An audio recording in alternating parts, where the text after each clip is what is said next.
bali guys, update tayo dito sa Sotera. Ayan, yung pinaka-outdoor ceiling natin. Meron na siyang metal stand.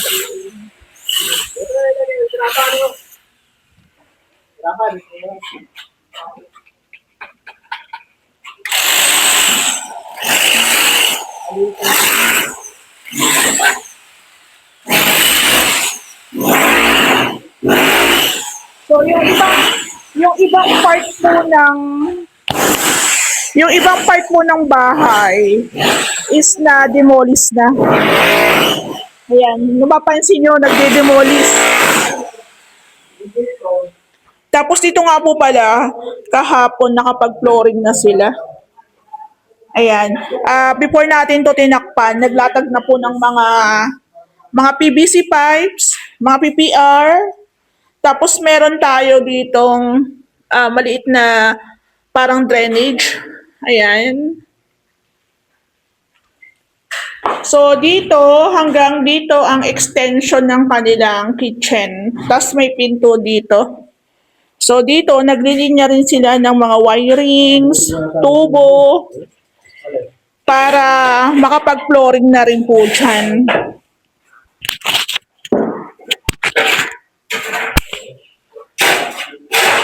So medyo malapad-lapad pa ang ating lalagyan o bubuhusan.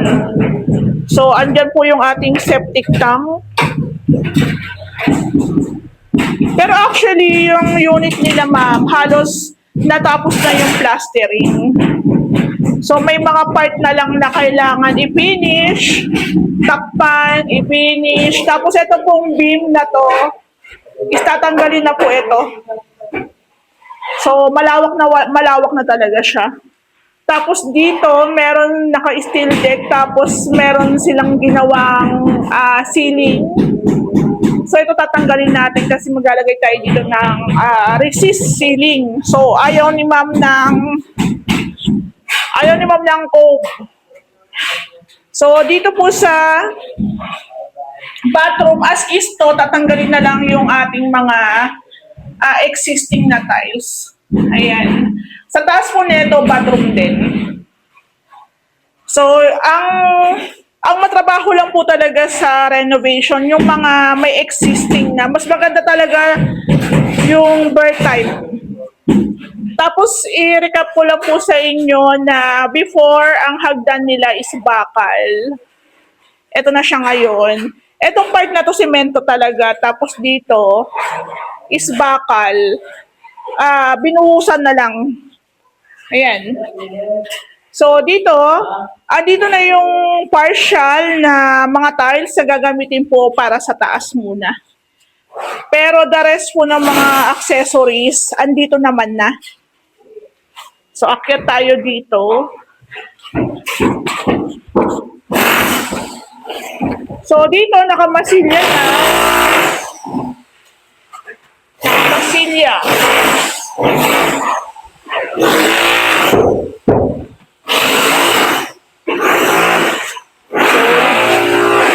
So, dito pala nagta-tiles na. Ayan ang tiles nila. Actually, ang tiles po dito dapat 20 by 120. Kaso, nagkaroon ng problema. Kaya 60 by 60 na lang po siya.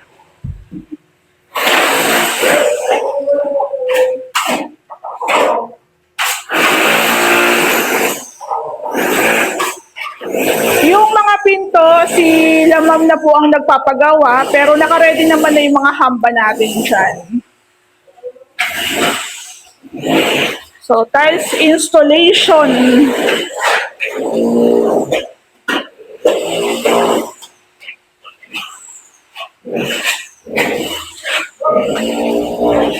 Ito po yung tawag dito,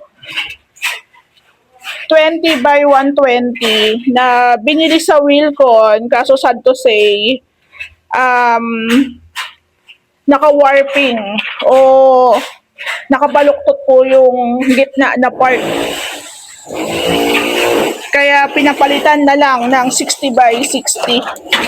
Ayan.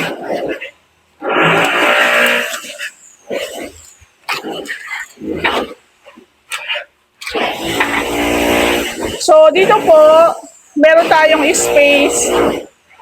Nalagyan na rin po siya ng metal spandrel. So, dito po, pag natapos na po itong i-tiles, mag-room partition na po ang susunod na gagawin. So, pwede na tayo magpasukat sa mga bintana, tsaka dun sa may sliding.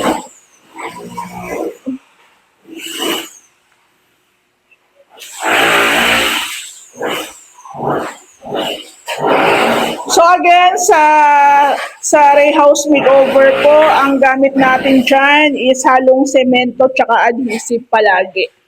Palagi naman kaming ganon.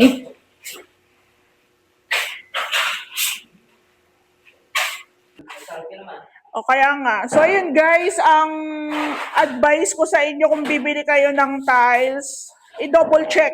Gawa ng yung nabili nila ma'am sa Wilcon is nakabaluktot. Kaya pag nilatag, nakaumbok. So baka hindi magtagal yung tiles, is kumapak. Ayan, dito na tayo sa baba. So yung hagdan, ipanguhuli natin tong i-tiles dahil marami pang ginagawa dito sa second floor para hindi siya magasgasan. So yung nakikita yung bakal na yan, tatanggalin po yan. So ang malaki sa unit nila ma'am is yung extension, pero yung pinakaharap maliit lang. Pero okay na to. Ayan no. So kasyang-kasya dito yung sasakyan. Dito na sila magpa-parking. So naglalatag lang sila ng mga wirings, mga PVC, mga gripo, water lines. Ayan. So meron tayo ditong manhole o drainage. Yan, tambak-tambak na. Tambak-tambak para makapag-flooring.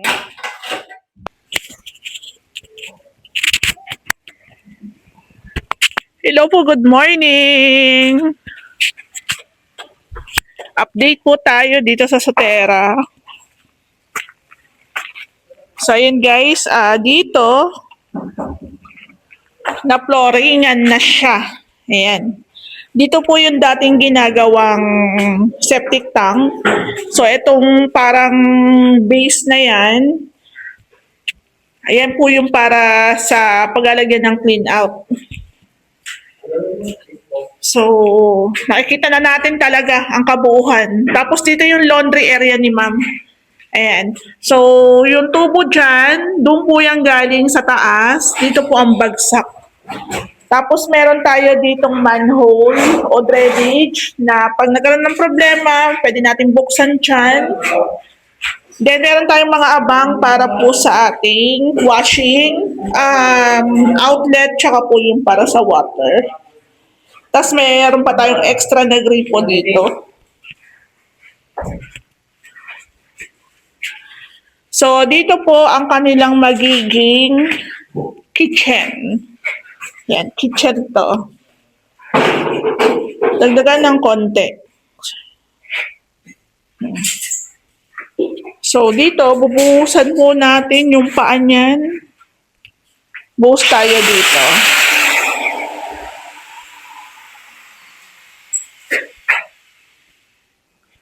So, dito sa baba, wala pa tayong mga PVC panels tsaka tiles.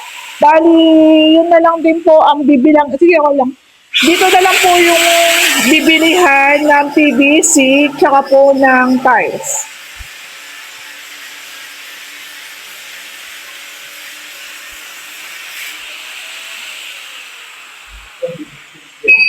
So, dito po sa second floor.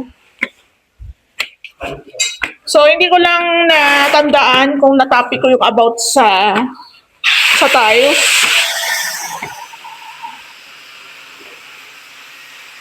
So, yung tiles po natin dito is 60 by 60. Actually, dapat 20 by 120 kaso nagkaroon ng problema. So, sa Wilcon po siya binili. So, ito yung masasuggest ko sa inyo. Pag pipili kayo ng tiles, kung ayaw nyo ng plain white, yung ganitong klase po, konting husky lang. O kaya konting design lang okay na.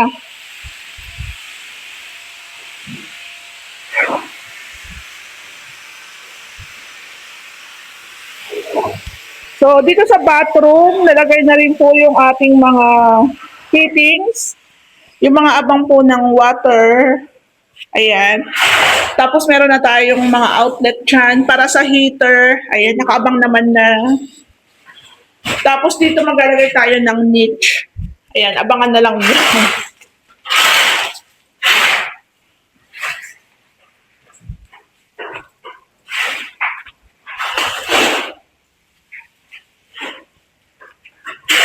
So, ang lawak na ng ating unit. Biglang lumaki.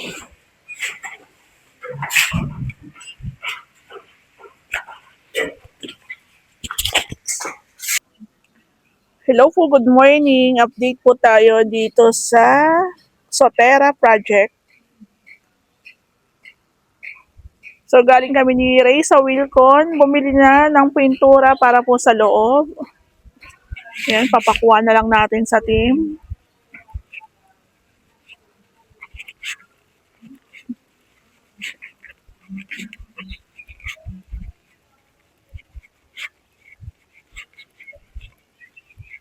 So, yung mga kahoy po dito, tsaka mga baso-basura, ipapahakot po natin yan.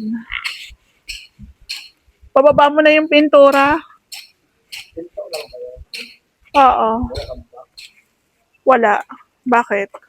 May hamba? Yun dito. Wala pa kang bati. Hayaan mo na, pinto lang yun.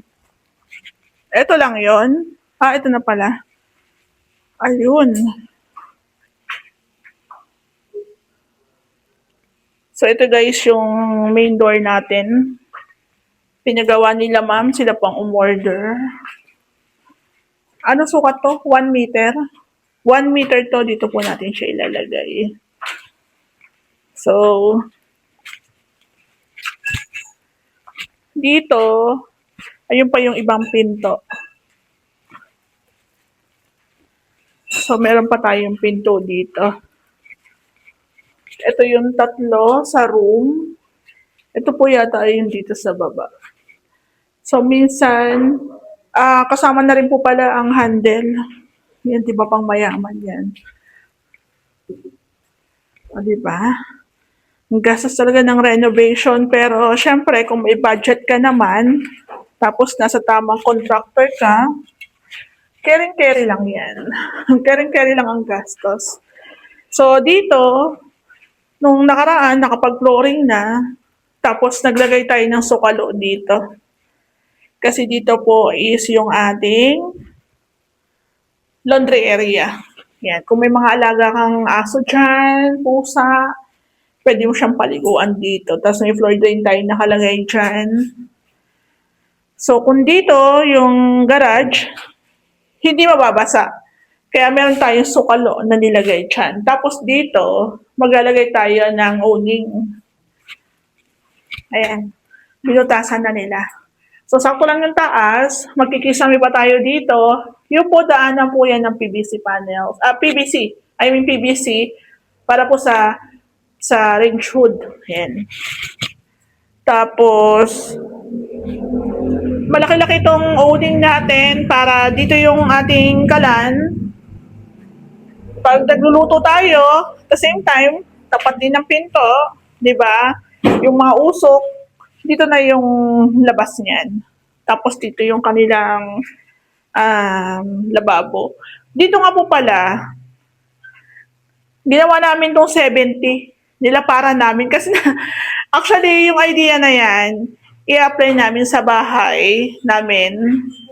Kaso, nung sinuggest ko kay ma'am, kay sir, pumayag naman sila.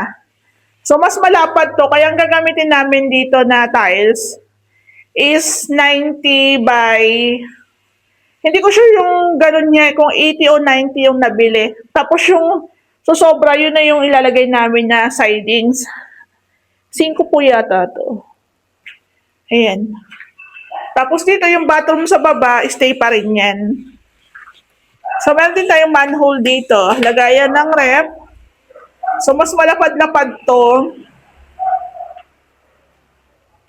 So guys, ito naman standard naman yan eh. Ayan, di ba? Tapos dito, yung existing natin na kisame, tanggal na.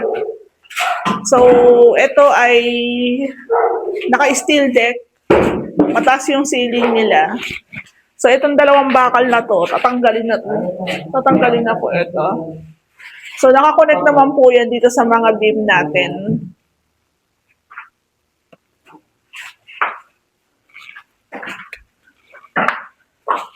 So, ayan po yung mga pintura na binili. Sa Wilcon, kami na po ang bumili kasi syempre, minsan ang may-ari, hindi naman lahat alam nila. So, hindi nila alam kung ilang litro, kung ilang piraso. So, ganon. Pero yung mga accessories, kayo na po talagang bibili niyan. So, pag nalinisan na dito, mas luluwag na po yan. So, pahintay-hintay na lang at mahinihintay lang din kami para mahakot na po yan.